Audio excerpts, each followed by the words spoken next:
The next era of the Teen Titans has finally been revealed, as with the most recent tie-in to DCKO, The Kids All Fight, we basically get the reintroduction and creation, seemingly, of the next team of the Teen Titans. And honestly, what a way to set up the creation of this new team of heroes, with the next generation stepping up to potentially start doing their own missions and fighting their own section of villains. Not to mention, it's also some not so well-known characters, alongside some pretty well-known ones as well, to help lead the charge with some veteran heroes and newer heroes added in the mix, and a hero that basically is being reintroduced into mainline DC canon, which I cannot wait to jump in and talk to you guys about in just a second. But obviously, before we jump into things, don't forget to like, subscribe, hit the notification bell, and hype up the video to boost it in the algorithm. Really helps, and it shows you guys the content I make here on the channel and shows you want to see more. Now let's jump right into this new roster for the Teen Titans. Now obviously, I know me saying that this is the new team of Teen Titans is a very big claim, but based on how we literally got a team shot at the end of the Kids Are All Fight tie-in issue to DCKO, it seems pretty likely that these characters are going to be a brand new team. I mean, you don't get a assemble as pose at the end of an issue without it basically being confirmation that this could potentially be a team. Now, obviously, a lot has been happening across the DC universe for the last couple of years, with most recently being the DC KO event, setting up the KO tournament for characters to join a all-or-nothing brawl to the death to get the powers of Darkseid to basically stop the entirety of reality from collapsing in on itself and being a part of Darkseid's just essence in and of itself. While the main heroes are going off in the tournament, the Titans and other heroes from the Justice League and other teams are helping to evacuate and protect the citizens of Earth, as it's literally slowly, or well, quickly becoming the next apocalypse. And this issue sets up John Kent's Superman to basically, accidentally, assemble the new Teen Titans, as he's basically been put on babysitting duty for all of the children or younger characters of the DC universe from all these other heroes, while the Titans are leading the charge at saving people's lives, as the Earth is turning into, basically, like I said, a new apocalypse. But as John is just now wanting to kind of babysit, but when Roy and Donna literally tell him, hey look, we need you here with these kids because you guys are going to be the last line of defense in case we fail, and that kind of convinces him. But the kids end up leaving to go and track down what is revealed to be Granny Goodness. The kids that go down to track down Granny Goodness are Fairplay, the son of Mr. Terrific, the Boom, aka Judy Garrick, the time-displaced daughter of Jay Garrick. It's the Flash timeline shenanigans are literally everywhere in this entire universe. We have Cheshire Cat, the daughter of Cheshire and Roy Harper. So she's got her own thing going on. It's actually kind of fun with the Cheshire and Cheetah Rob the Justice League story that's currently running right now. And we have Quiz Kid, who was the original sidekick of the original Mr. Terrific. Yeah, Michael Holt was not the original Mr. Terrific. He is essentially the next generation of Mr. Terrific.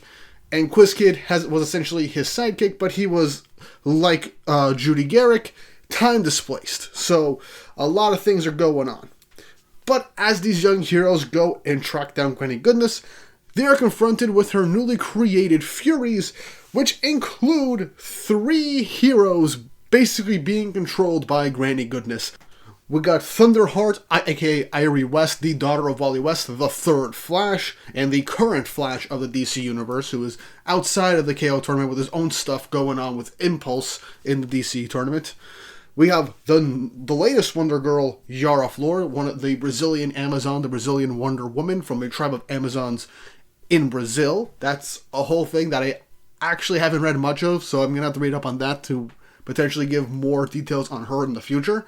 And lastly, Courtney Whitmore, aka Stargirl. She actually has her own 3-season TV show that was originally on the DC Universe app when it was initially pitched as a streaming service, but then got moved over to the CW for its second and third season until it got canceled, like a lot of other stuff on the CW. But it's honestly a really good show. I can make an entire video on that later on.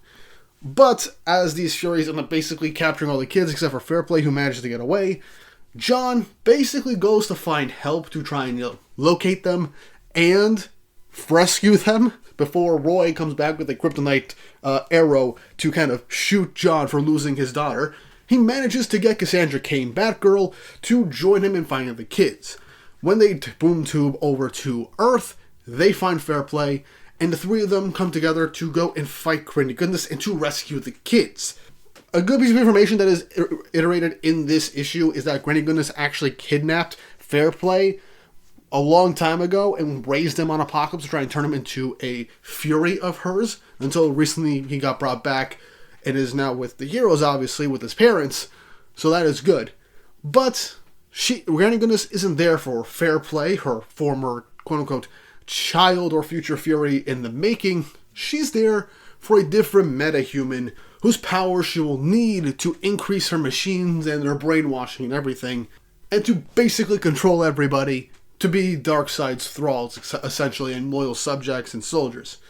Until she's shocked by behind as someone walks into the cave where they are in, as it's revealed that Static is back. Yeah, Virgil Hawkins, Static Shock himself. I know Static Shock is the name of the cartoon, but that's how I know him from my childhood. But Static is back in the DC universe. We haven't seen Static in the mainline DC universe since the New 52 reboot, and that was a solo series that didn't run for too long, as much as like a lot of New 52 projects were. But he wasn't seen in the mainline DC universe, and we haven't seen him in comics outside of his own comic run in the revamped Dakotaverse with new Milestone comics in DC, but those basically were all limited runs, unfortunately. But they decided to bring back Static here during DCKO, and at the time of recording this video, there's going to be in February, I believe at the end of February, a new issue of the history, or the new history of the DC Universe that's going to be called the Dakota Incident. As over the last year, we have had these new DC Universe timeline comics meant to kind of chronologically place the events of all of the DC Universe character origins, stories, and a whole big events in like a somewhat neat and cohesive timeline. I have not read all those yet because I wanted to wait for all those to be done. I'm going to binge all those when I get the chance. And now we're getting one for the Dakotaverse being placed within the DC Universe with their new history. So we will get the Milestone characters fully back in the DC Universe, and hopefully this means we will get these characters interacting with more characters, and potentially a new Static run in the main DC Universe to interact with these characters. But even still, Static shows up, he destroys the mind control machine, freeing the heroes under Granny Goodness' control as she is forced to flee, and we are left with the final page of the issue showing us the new team of heroes that have just been united, being Superman John Kent, Batgirl Cassandra Cain, Cheshire Cat, Thunderbreak, The Boom, Fair Play, Wonder Girl Yara, Fair Play, Stargirl, and Static. And that is the end of the issue, and we got all these really cool characters, and characters I personally do not know much, if anything, at all, which honestly makes me more curious, because giving a team book to characters that are otherwise unknown to some other casual readers could actually make them want to check them out, and can drum up interest for these characters. We haven't seen much with John Kent at all, really, in terms of his Superman books. They felt kind of stagnant outside of the Secret Six book, but putting him as a team leader alongside Cassandra Cain for the new Teen Titans is some interesting story opportunities to show him be a leader, kind of help mold the next generation of heroes. This feels like something that could help develop John's character, which is something that he does desperately need. Cassandra Cain is a character that I like seeing in a lot of different books. She is part of the Bat family, and you can't really have a team of heroes without a Bat member in them at all. And I feel like Cassandra will be a good balance to John in this instance, as she will also help mentor all these other characters, with obviously Yara, Static, and Courtney being the more experienced heroes in this instance, mainly Static and Stargirl. Again, I don't know too much about Yara, but she is also an Amazon, so she's going to be a powerhouse regardless. But when you take a step back objectively, this is a pretty good team for the Titans, We got a Superman, a Kryptonian. We got a member of the Bat family, who was Cassandra Cain, one of the deadliest fighters on the planet. We got Static, one of the strongest electrokinetic characters that there is. We got Stargirl with her cosmic staff. We got Fairplay, who is one of the most intelligent characters in the universe. Alongside with Quiz Kid, we got Cheshire Cat, a professional thief, who was also helped, raised, and trained by Roy Harper, the former Speedy/Red Arrow and Arsenal, who was once trained by one of the greatest archers in the DC universe. So she's definitely got some stuff in her kit with a lot of tricks up her sleeve. We have 2 speedsters, and finally we have an Amazon on the team. So I think we are pretty set. Plus, they got their own technical version of the Trinity with an Amazon, a Kryptonian, and a member of the Bat family there. So it feels just right. And they also pretty much set up their own overarching story arc once DCKO is over, with the Granny Goodness plot point. Now, obviously, at the end of that issue, it said the story continues in issue 32, so that could be resolved in issue 32 of Titans and beyond, as DCKO begins to end and we wind down from this universe-shaking event. But even still, we could still see a bunch of different roles for these characters to play within the DC universe, and I do really feel like ever since we've had the Titans, we haven't had much for the Teen Titans in a while, especially since Damian was the one who brought back the Teen Titans during Rebirth era, and there wasn't much of the Teen Titans after that initial setting of these set of characters.